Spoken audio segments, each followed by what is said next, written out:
3 configuration options for metal sheet and strip processing and slitting tools. In metal coil slitting, tooling selection is generally divided into 3 types. The first is low precision tooling with about plus or minus 10 micrometers tolerance.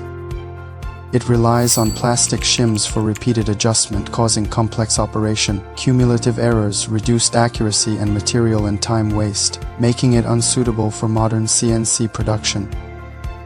The second is medium precision tooling with plus or minus 5 micrometers tolerance. Although shims are not required, it depends on many knives, spacers, and stripper rings for manual matching, resulting in low efficiency, instability, and higher cost. The third is high precision shimless tooling with up to plus or minus 1 micrometers tolerance. It enables precise control of clearance and slit width without shims. With software support, cumulative errors are eliminated, offering higher rigidity and efficiency. It is currently the most stable and efficient long-term solution.